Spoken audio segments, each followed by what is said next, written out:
how's it going? What's going on here? Welcome to the house call. I'm Dr. Quack, and today I have a special guest here. This man has had over 5,000 matches. Let me bring him on. Ladies and gentlemen, I bring to you superstar Steve Stardom.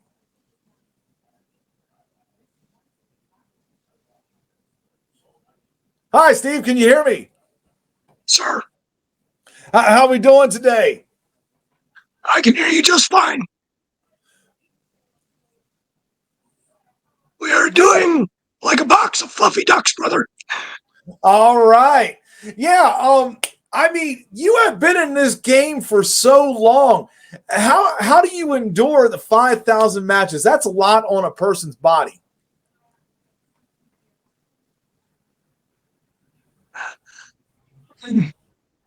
Yeah, yeah, I've had some substantial injuries.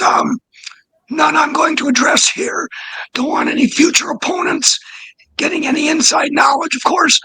Um, I just keep on a very strict exercise regimen. I do 500 Hindu squats every day, push-ups, sit-ups, curl bar, everything, just to keep myself not so much overly muscular, but toned and in tune and flexible. Flexibility is one of the biggest keys, Definitely and knowing so. my craft. Oh yeah, definitely. I see that. So you're working up in Wisconsin. What is that like? Working up in the upper Midwest, towards that region. What? How is that style different from the rest of the regions around the country?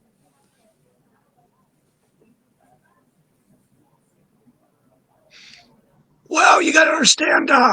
After high school, I uh, I was a four-time. I was a state champion here in Wisconsin in wrestling. I started wrestling when I was 4 years old, and just continued to wrestle. And after high school and got into college, I met old timer Vern Gagne. Oh, Back in them days, I was pretty big. I power lifted, was very strong. Well, I was a very good collegiate wrestler. Vern Gagne come up to me one day and says, "Hey kid, do you like professional wrestling?" And would be for me not to mention my dad. My dad, uh, affectionately known as Pa Stardom, started watching wrestling in 1949. oh wow. Saw his first match. The main event was Big Ike Eakins and Farmer Don Marlin against Tiny and Al Mills. Coincidentally, Tiny Mills owned a snowmobile dealership in Malacca, Minnesota. I had the honor of meeting him one time. Very nice man. But my dad saw him when he was 10 years old. My dad is currently 84 years old. So he's seen a lot of wrestling. He saw Lou Thez and Vern Gagne wrestle for 2 hours straight, never Wow. leaving the ring once. At the 2 hour mark, they went across, shake each other's hands, and said that was enough. And my dad happened to be front row to see that. My dad has probably saw over 500,000 matches in his life. He used to follow. He used to call the NWA and AWA offices and get the itinerary from where they were wrestling every month. My dad's business allowed him the luxury of traveling, so he could travel to every town wherever they were wrestling all across the country. And that's what he did for many, many years. And then when I was born and got older, I was born July 14th of 1969. So at 3 years old, I saw my first match, which happened to be in Phoenix, Arizona, and it was the Luchadors. So where I got my inspiration from was the great Mil Mascaras. That was the Oh very yeah. first wrestler I saw that initiated. And the next year, when I turned 4 years old, that's what inspired me to start wrestling amateur. So I've wrestled half of my life amateur and half professionally. But going back to Vern Gagne, when What Vern was he discovered me, he like? says, "Well, I got a guy in Fridley, Minnesota." I'm sorry. What was he like? What was Vern Gagne I'm sorry, like? what was that?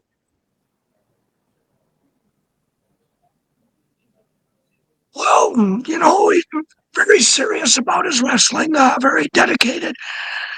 The one huge keyword we all say is very passionate. I guess that's why he held on many years after he maybe should have. But he introduced me to a gentleman named of Eddie Sharkey first. Eddie Sharkey trained guys like the Road Warriors, Rick Rude, former governor of Minnesota, Jesse Ventura, many of them guys. I wrestled about a month for Eddie. Uh, Mind you, again, I started watching pro wrestling when I was about 3 years old, so I studied things very carefully over my years. I came along very quickly, put it that way. So Eddie decided to send me and another guy to Japan for 4 months. So over there, I got to meet a lot of the old timers. I got to get in the ring with Dragon Tatsumi Fujinami, who beat the hell out of me for about 25 minutes. He looks But like got that to guy. work with a lot of the Japanese young boys, and again, that toughens you up, brother. It does definitely. 2 year training plan. I paid $3,000 for my training. My next trainee was Ken. My next trainer was Ken Patera. So Ken Patera trained me for another year. I got to actually wrestle Ken a few times. One big show at a place called the Corn Palace in Mitchell, South Dakota. It's a great big structure made entirely of corn. But got to meet guys like Jim Brunzell, the Bushwhackers, Honky Tonk Man, whole slew of guys through Patera, Ricky Steamboat. Um, and then after him, I basically, my ties with Minnesota primarily. I wrestled in Minnesota a lot, but then I went kind of down south and got in touch and met gentlemen that had Oklahoma Pro Wrestling in Tulsa. And there I got to meet the great Danny Hodge.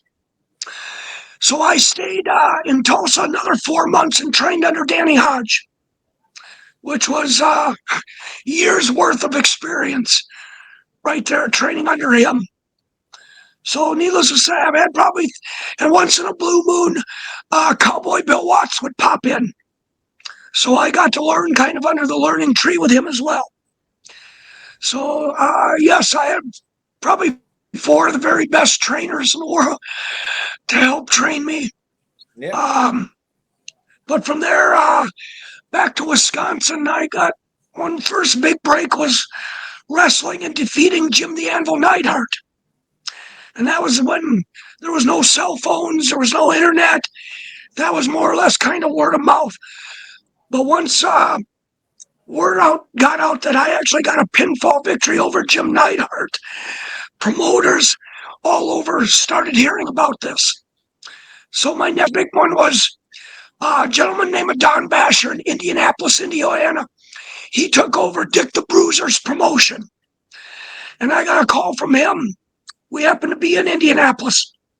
And a gentleman in Evansville, Indiana was using Jimmy Snuka for his show. And they exchanged talent, him and Basher did back and forth. So he brought in Snuka for that Saturday in Indianapolis. He didn't have somebody booked with Snuka yet, or did he have somebody booked with me yet? So needless to say, he put me in the ring with Jimmy Snuka. And that was another, huge learning experience. Yeah, we're on a little bit Wrestling of for delay 25, here. 30 minutes with Jimmy Snuka. So, what's that?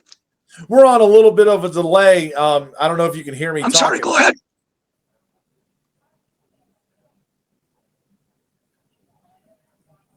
Yeah, Okay.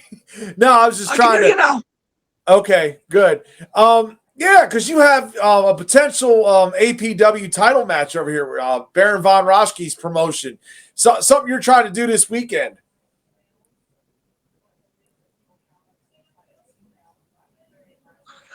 Well, yes, I'm wrestling a young guy.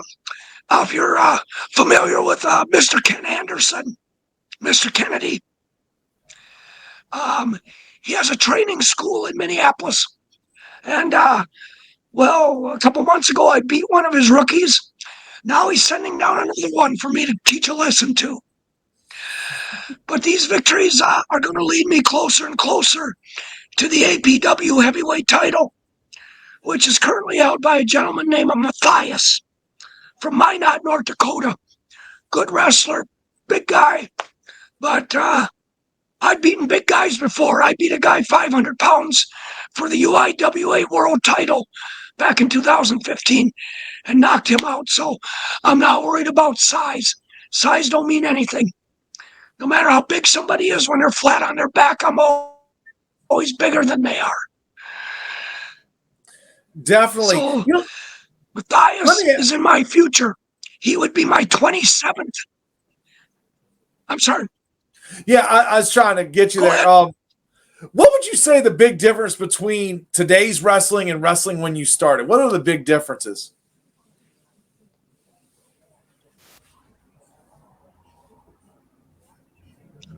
Well,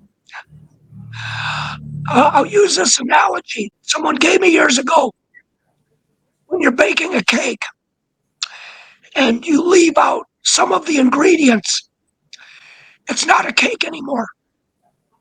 This is where you have sports entertainment and then you have professional wrestling. So I think you understand sports entertainment is not professional wrestling or vice versa. I was trained as a professional wrestler, not a sports entertainer. Again, like I say, when you leave out ingredients of something, it's not that anymore. You know, it's unfortunate because you hear veteran people like Jim Ross and others, always talking about and saying, well, the business, the sport, it has evolved. Well, no, nothing has evolved. It's not the same thing anymore. Period. Doesn't matter. I don't care who says it or who doesn't want to say it. It is not the same thing anymore. There is no professional wrestling as far as television is concerned. It's sports entertainment. And again, it's a huge difference. Yeah. What's the best rib you ever saw? Digressing and anything bad about I'm saying, what's the best one? Best rib you've ever seen pulled in professional Could you wrestling? repeat that? Oh, the one I heard about Johnny Valentine putting lighter fluid in the Alaskan's albuterol when he had asthma. Wrestled a match, came back from the thought he had albuterol, went to take. It was filled with lighter fluid, and the Alaskan had a gun in his briefcase. Actually, took a shot at Johnny and missed him. Oh, hell, that's a wild I've had the pleasure of meeting actually his son, of course, Greg the Hammer Valentine, great wrestler. Yeah. So here, I got a couple more. Luckily, in 33 years, I haven't.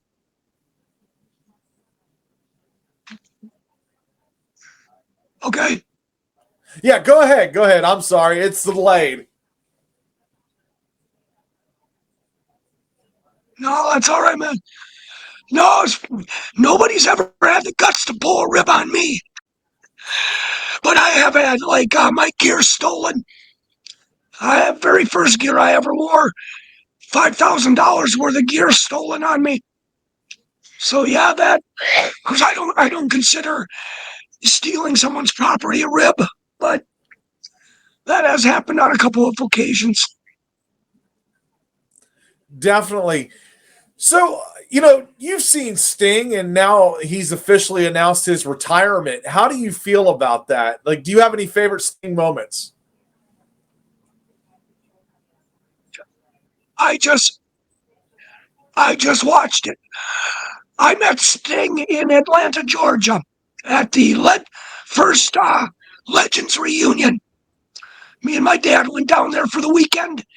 Got to sit with the old time, the Crusher, one of my all-time favorites, Don Morocco, Jimmy Snuka, and I actually this was 2 years before I graduated high school, and I started wrestling. That was 1980, 86 or 87. I graduated in 88.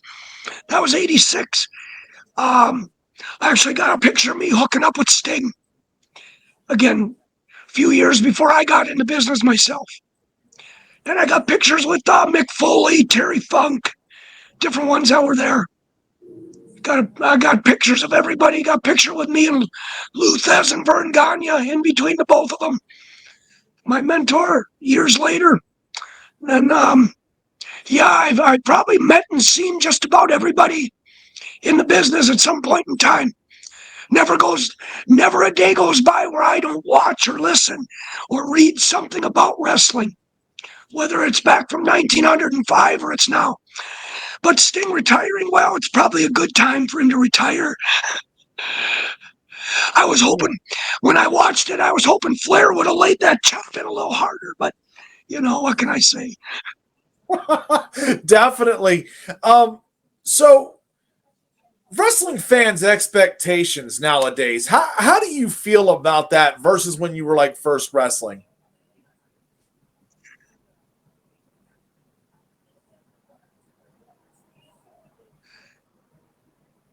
First of all, the short attention spans. First of all. Secondly, not well educated on history of the business. Programmed. Everybody's programmed now. Go back and watch matches from the 70s. Watch like Madison Square Garden or the Spectrum in Philly. You're east. You're in Pittsburgh. You obviously grew up knowing this stuff. Go to the Boston Gardens or Baltimore or New York or the Meadowlands or Nassau Coliseum back in the 60s and 70s. Just watch the crowd. Watch how different the crowds are and how they react. They're not listening to some moron in the ring saying every 3 words, yeah, who the hell cares? I'm sorry. I like LA Knight. I like the direction he's going. Only thing I don't like is every 3 words he's got to say, yeah. What the hell is that for? Means nothing. Means nothing. Somebody like that, I'd knock the yeah out of his mouth. That, to me, is foolish. Totally understand that. So I want to wrap this up here, but I want you to tell Back us in the day, your music. Hello? Can you hear me? You see, the problem is, a lot of today's guys ring and wrestle me if they were trained from today. Yes, I can hear you. Okay, go ahead. Again, I was just trained a lot different way. Okay, like I said, I was just trained a lot differently. Most of these guys from today that are being trained per se could not wrestle somebody like me or a lot of guys that come from my day back. That's why it's hard to find guys, your veterans that are out there doing the circuits today. It's hard to find guys to wrestle them because nobody wrestles like they did. Definitely. I want to wrap this up here. I want you to tell the people where we can find you next. Well, you can find me tomorrow night in Chippewa Falls, Wisconsin. Bell time 6 o'clock. Doors open at 5 at the Chippewa Falls High School for APW wrestling. Promoter Pete King. And I'm going to be wrestling a guy from Mr. Kennedy's training camp called the Martial Artist. All I got to say to him is, wow, wow, wow. You better bring more than martial arts if you want to beat me tomorrow night. There we go, folks. Thank you for coming on, Superstar Steve Stardom, folks. I'm Dr. Quack, and we will see you next time.